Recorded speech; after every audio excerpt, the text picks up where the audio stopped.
versículo de número 17, livro do profeta messiânico Isaías, capítulo de número 54, versículo de número 17.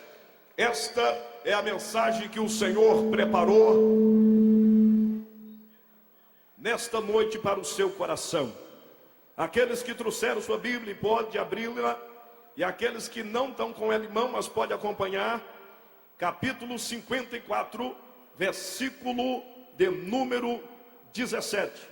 Aos senhores que estão aqui na tribuna, eu quero vos convidar para que se coloquem de pé, por gentileza, para meditarmos na palavra de Deus, que diz assim a poderosa palavra: toda a ferramenta preparada contra ti não prosperará, e toda língua que se levantar contra ti em juízo tu as condenarás.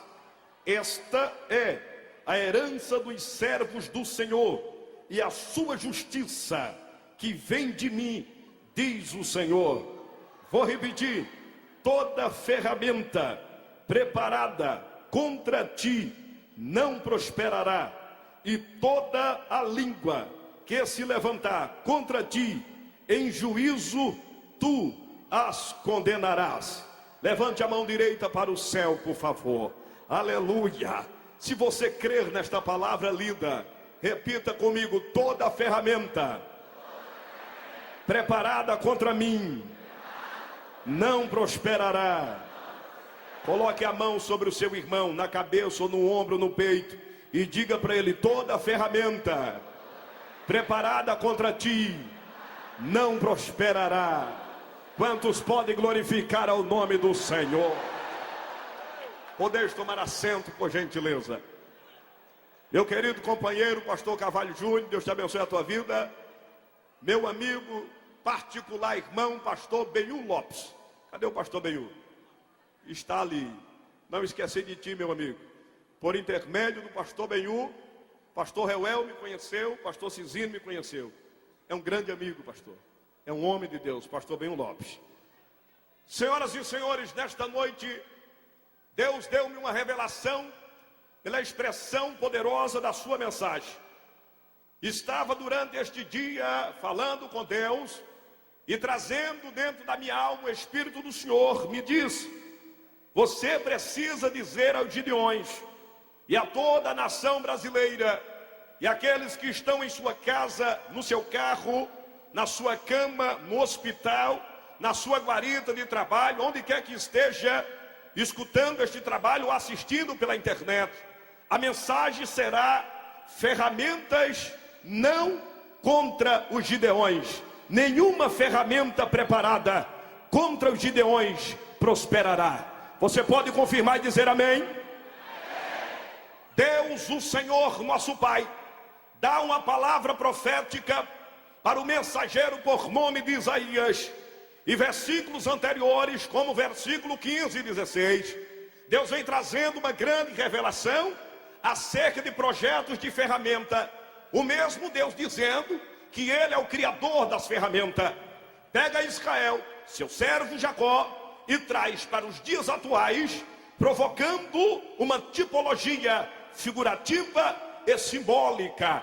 Jacó, seu servo, que é Israel, Deus coloca uma barreira de proteção para proteger a criança, proteger o menino, proteger a menina dos seus olhos, que se chama Jacó. E para dar um incentivo espiritual, o Senhor revela pela boca do profeta, dizendo que toda ferramenta preparada contra Jacó não vai prosperar.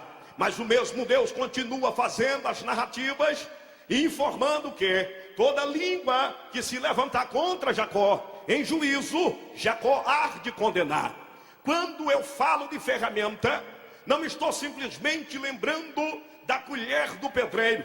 Não estou simplesmente fazendo menção da ferramenta de um construtor, daquele que trabalha na pecuária, na agricultura, na ferramentaria, dentro de uma usina. Não, estou falando de algumas ferramentas espirituais. E nesta noite eu quero revelar, segundo a ordem de Deus, 4 ferramentas que se levantam contra a obra missionária, mas elas não vão muito longe, porque o dono da obra não é de carne, o dono da obra não é matéria física, o dono da obra é espiritual. E até este momento se chama Jeová Rafá, e para sempre Adonai do reino dos céus e da terra.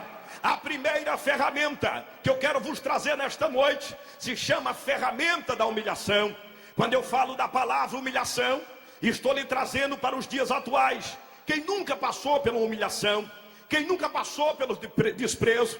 Quem nunca passou por uma rejeição? Uma pessoa que te olha mal, alguém que não valoriza suas obras, alguém que não honra o seu trabalho, alguém que não valoriza os seus méritos alcançados por longos anos, por tanto sacrifício exercido pela sua vida espiritual. Porém, a humilhação faz parte da Bíblia Sagrada.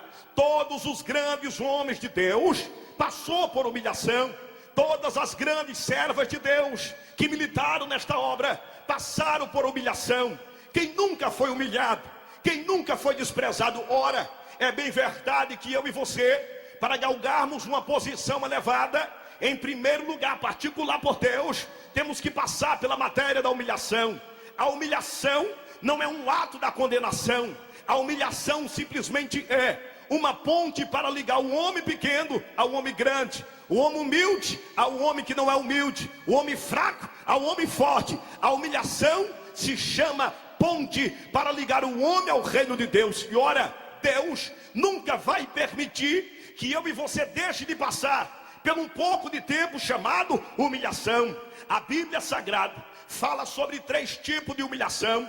A primeira humilhação é do caráter, a segunda humilhação é da personalidade, a terceira humilhação é pessoal. Quando eu falo da humilhação do caráter, eu estou falando que o meu caráter é formado segundo algumas características que eu venho projetando: o desejo da minha alma, o meu buscar diante de Deus, a integridade da minha vida, para formar um caráter íntegro diante do Senhor. Mas quando eu falo da humilhação do caráter, eu estou lembrando de uma história de uma jovem moça, filha de Jacó, que se chamava, essa jovem espiritual, segundo a Bíblia, diz que a filha de Jacó, por nome de Diná, quando Jacó saía da terra de Parã e de caminho para Betel, a Bíblia diz que Jacó parou próximo à terra de Siquém.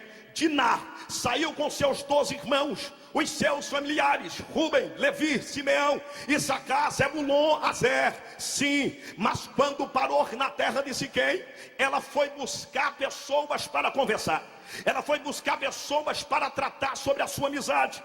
Porque uma moça criada numa casa onde só tem irmãos, esta moça pode se tornar solitária. E Jacó tinha ela como a única filha, que era simplesmente a filha de Jacó com Leia. E quando Diná chega na terra de Siquém, ela se precipita segundo as suas intenções. E a notícia chega à noite do ouvido de Jacó, seu pai e de seus irmãos, que o moço da terra de Siquém abusou literalmente da vida de Diná.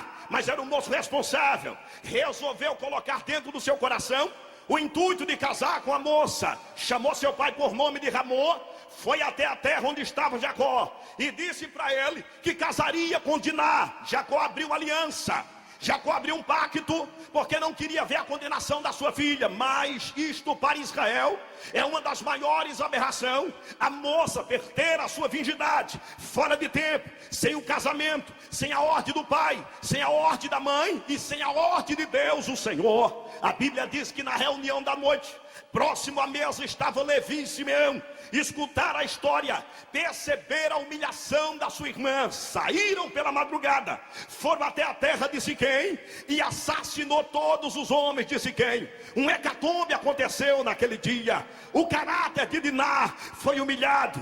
Quando eu me lembro dentro da Bíblia, eu vejo a filha de Davi, cujo nome se chamava de Tamar. Sim, Davi tinha 2 filhos. O mais belo se chamava Absalão, o mais velho se chamava Aminon. Sim, mas diz a Bíblia que Aminon era perverso, era um jovem sem intenção espiritual, amizades alheia, apaixonou-se pela sua própria irmã e abusou dela sexualmente. O caráter de Tamar também foi humilhado. Todos nós um dia passamos pela impropriedade da humilhação, humilhação do caráter. A segunda humilhação é da personalidade. Quando eu falo da personalidade, eu Eu estou falando de tripla personalidade. A primeira é de servo, a segunda é de senhor e a terceira é de dominador. Davi passou por 3 personalidades espiritual. Quando Davi pegou a arca da aliança, era o sonho de Davi conduzir a arca do Senhor para dentro de Jerusalém. E quando Davi está conduzindo a arca do Senhor para dentro de Jerusalém, foi a maior emoção, porque um sonho, um desejo que está sendo realizado não pode ser ofuscado. Um desejo que está sendo realizado, não pode ninguém colocar um pano preto em cima dele. Quem é que vai calar a boca de alguém quando seus sonhos estão sendo realizados? Quem é que vai calar a boca de alguém quando o seu desejo está sendo realizado? Davi estava motivado pelo sonho realizado. Pegou a arca da aliança, já que viu que foi reprovado na primeira demanda. Então agora, ao chegar próximo a Jerusalém, segundo a Bíblia, diz que as moças dançavam, seus servos dançavam, cantavam, se alegravam, sorria. E quando Davi percebeu que os servos dançavam, baiavam e sorria, Davi se tirou a vestimenta real, despiu-se a sua coroa, entrou dentro da dança espiritual e junto com a galera resolveu fazer uma discoteca espiritual para o Senhor. E quando Davi está bailando na presença de Deus, uma desocupada, ciumenta esposa, cujo nome era Mical, estava lá na janela murmurando, indagando, reclamando, falando com seus lábios, e condenava Davi dizendo: não é esse o rei de Israel? Não é esse o homem de Israel? Não é essa a liderança de Israel? Por que é que está dançando? Por que é que está bailando? Ora, volta a repetir: como calar alguém tendo sonhos realizados? Era o maior sonho de Davi, trazer a arca da aliança para dentro de Israel. E ora, quando eu venho a imaginar na vida de Mical, eu lhe trago a notícia da parte do Senhor. A esposa de Davi enciumou-se, porque o servo de Deus congratulou-se com as servas. Agora lhe faço uma pergunta: qual é melhor, ter Davi carregando a arca ou ter Davi passeando no pátio? Qual é melhor, ter Davi dançando no espírito ou ter Davi vacando e cobiçando Betseba? Qual é melhor, ter Davi glorificando e adorando ou ter Davi deitado no leito adulterando? Qual é melhor, ter Davi bendizendo e exaltando ou ter Davi se desviando da presença de Deus? Ora, deixa eu lhe dar uma informação, minha querida, deixa eu lhe passar um recado, minha santa. A melhor coisa que tem é ter seu esposo na presença de Deus. A melhor coisa que tem é ter seu filho na presença de Deus. Enquanto Davi estiver na presença de Deus, a sua mente está fechada para o pecado, está completamente coberta. Deixa Davi dançar, deixa Davi bailar. Mas é natural casar com pessoas ciumentas. É a mesma coisa de casar com quem não gosta da obra de Deus. Tem muitos homens de Deus que estão sofrendo uma crise no seu ministério, porque não teve sorte no seu casamento. Casaram com mulheres erradas, casaram com moças erradas, com moças frias, que não gostam de avivamento, que não gostam de poder, que não gostam de adoração. Casaram simplesmente com moças que só gostavam de ficar atrás dos muros das igrejas. Quando ia para as escolas, mentiam para suas mães, namoravam escondido por trás das árvores. Elas nunca foram na oração, elas nunca foram na consagração, elas nunca foram no jejum. Casaram com pessoas erradas. Hoje estão sofrendo danos da agonia, são ciumentas, não se prepararam. E agora ele tem chamada, ele tem ministério, ele tem vocação, mas a bichinha não está interessada nisto, não está interessado na coisa, não está interessado no sucesso dele. Ciumenta. Quando eu falo de ciúme, eu estou lhe dizendo que há 3 ciúmes que corrompem a vida de um homem de Deus. O primeiro ciúme se chama ciúme natural, que é o ciúme do pai para a filha, da mãe para o seu filho, é natural. Mas o segundo ciúme, pastor Marco, é mortal. É o ciúme seguido de inveja. Foi quando quando Mical se enciumou e invejou de ver seu esposo sendo ovacionado pela nação de Israel. O terceiro ciúme é chamado ciúme traumático. O que é um ciúme traumático? É o ciúme de Caim. Se Deus fala com ele, Deus tem que falar comigo. E se Deus fala com ele e não falar comigo, então eu mato ele. Tem gente que é assim. O teu sucesso está incomodando, o teu sucesso está lhe irritando, o teu sucesso está fazendo ele passar mal. É por isso que ele quer te matar, quer acabar com você. É um ciúme traumático, é o ciúme da ignorância. Você já percebeu que todo marido ciumento ao extremo, o final do seu casamento sai nos jornais: esposa assassinada. Você já percebeu que toda mulher ciumenta, traumática, o final sai no jornal: jogou água quente na cara do seu marido. Ciúme traumático. Você lembra de Josué, quando viu 70 anciões velhinhos adorando a Deus, porque receberam a imposição da mão de Moisés? Josué correu para Moisés e disse: Moisés, estou vendo um monte de velhos pulando e dizendo: eis que eu sou o Senhor, eu sou teu Deus, eis que eu sou Jeová. Josué se irritou. Que vergonha, o jovem irritado com quem estava adorando ao Senhor. Moisés olhou para Josué e disse: tens tu ciúme de mim, Josué? Tomara Deus que todo Israel fosse profeta. Pastor Adeildo, o que é que o senhor está querendo dizer? Quanto mais profeta na igreja, menos fofoca. Quanto mais profeta na igreja, menos mentira. Quanto mais profeta na igreja, menos inveja. Quanto mais profeta na igreja, menos ciúme. Igreja que não deixa Deus levantar profeta, pecado de adultério, de fornicação, de discórdia, de fofoca, maledicência, penetra. Mas nesta noite, pelo sangue do Cordeiro, eu te repreendo. Sai!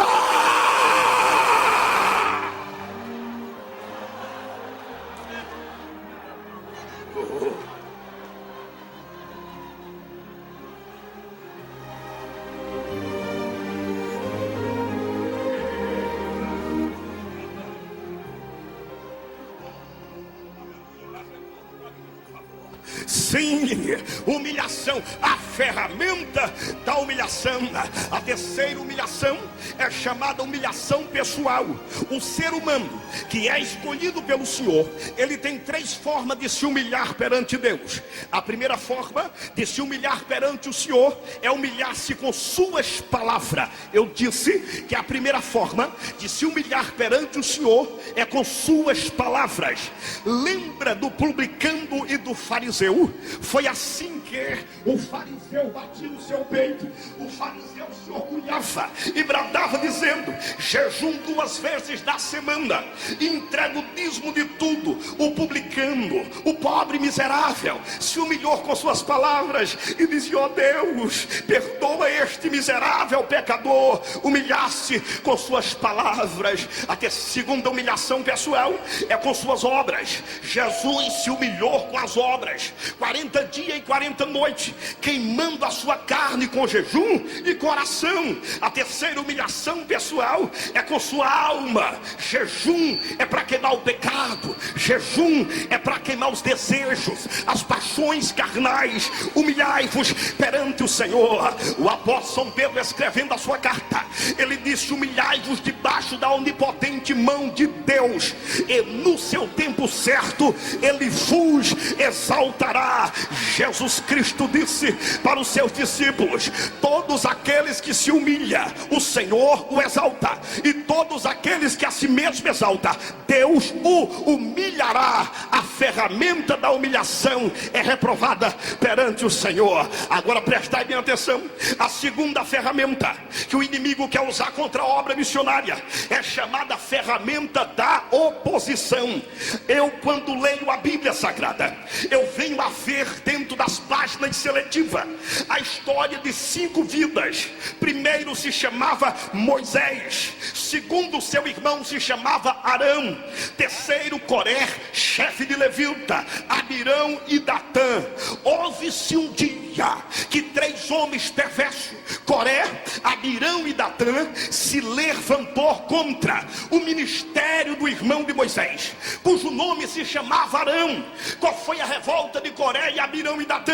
Chegaram a uma conclusão: Coré e mais 250 cabeções, espírito pervertidos, se rebelaram contra o ministério de Arão. Chegaram a uma concordância: é panela esse negócio de Moisés, Arão e Miriam. Que coisa é essa? Que Deus só fala com Moisés, Moisés para Arão, Arão para Miriam. Vamos fazer uma comitiva e acabar com esta panelinha. Isso aí é coisa de casa, é coisa de família, não vai dar certo. Vamos destruir este negócio. Coré tomou a frente e disse: deixa comigo, que eu vou me tornar chefe da rebelião.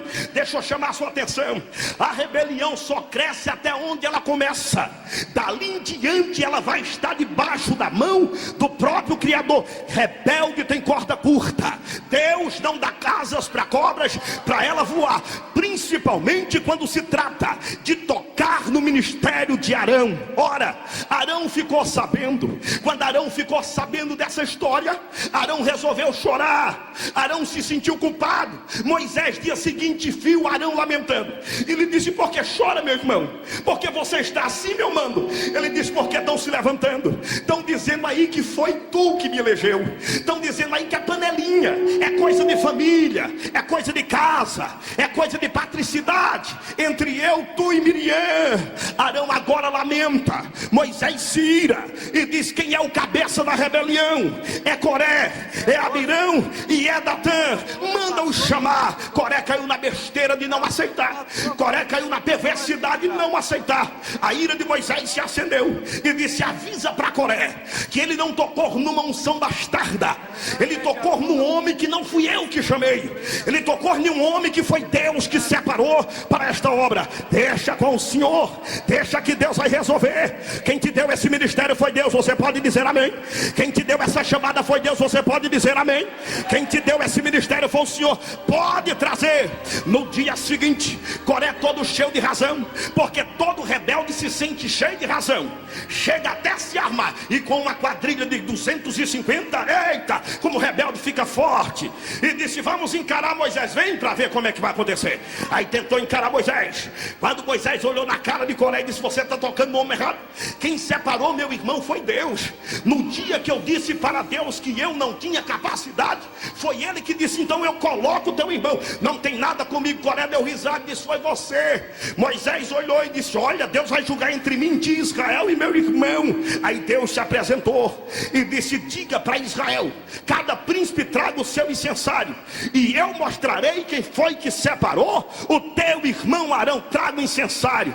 253 rebeldes trouxeram incensário. Deus disse: toca fogo amanhã, junto com Arão. Aí tocaram fogo. Coré se levanta todo alegre. Moisés agora olha para Coré e disse: olha, o Senhor julgará entre mim e entre ti, e saberás quem é o homem que Deus separou para estar sobre a obra de Israel. Coré disse: eu duvido, só quero ver se isto é verdade. Tu está dizendo que Deus separou? Então vamos ver. Moisés levanta a sua cabeça e disse: olha, se Deus te matar, tu e tua família, como mata qualquer homem, saberás que é Deus. Agora, se Deus fizer uma coisa nova, abrir o céu e abrir a terra e engolir tu e tua família, saberás que foi o Senhor que separou meu irmão. Não mexe com Arão, deixarão em paz, deixarão trabalhar, deixarão fazer a obra. Tu está ciumado. Normalmente é assim. Se eu não tenho a tua capacidade, eu posso até imaginar que tu não vai longe. Isso aí é ciúmes. Tentar perverter o teu caminho, tentar destruir a tua chamada, é falta de competência. Todo incompetente é assim. Se ele não vai, não se sente feliz quando alguém vai. Se ele não pode, não se sente feliz quando alguém pode. Se ele não entra, não se sente feliz quando alguém entra. Agora você é incompetente, querendo ou não querendo, quem chamou meu irmão foi Deus, foi Deus, foi Deus, foi Deus, foi Deus. Oh,